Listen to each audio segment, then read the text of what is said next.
പ്രധാനമന്ത്രി നരേന്ദ്രമോദിക്കെതിരായ രാഹുൽ ഗാന്ധിയുടെ രാജ്യദ്രോഹി പരാമർശത്തിനെതിരെ ബിജെപി.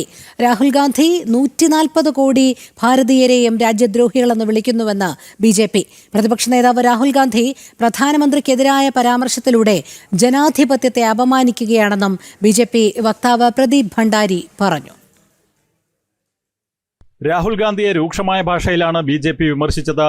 രാഹുൽ 140 കോടി ഭാരതീയരെയും രാജ്യദ്രോഹികളെന്ന് വിളിക്കുന്നു. രാഹുൽ ഗാന്ധിയുടെ ഭാഷ പാകിസ്ഥാന്റെയും പാകിസ്ഥാൻ പിന്തുണയുള്ള ഭീകരരുടെയും ഭാഷയെ പ്രതിഫലിപ്പിക്കുന്നുവെന്നും രാഹുൽ നടത്തിയതുപോലുള്ള പ്രസ്താവന അവർക്ക് മാത്രമേ നടത്താൻ കഴിയൂ എന്നും ബിജെപി വക്താവ് പ്രദീപ് ഭണ്ഡാരി പറഞ്ഞു. जिस तरीके से पाकिस्तान की भाषा होती है ठीक उसी तरीके से राहुल गांधी की भाषा है, क्योंकि ऐसे शब्दों का प्रयोग सिर्फ और सिर्फ पाकिस्तान और पाकिस्तान समर्थित आतंकवादी करते हैं. രാഹുൽ ഗാന്ധി രാഷ്ട്രത്തോട് യുദ്ധം ചെയ്യാൻ ആഗ്രഹിക്കുന്നതായി ഒരിക്കൽ കൂടി തെളിയിച്ചിരിക്കുന്നു എന്നും പ്രദീപ് ഭണ്ഡാരി കൂട്ടിച്ചേർത്തു.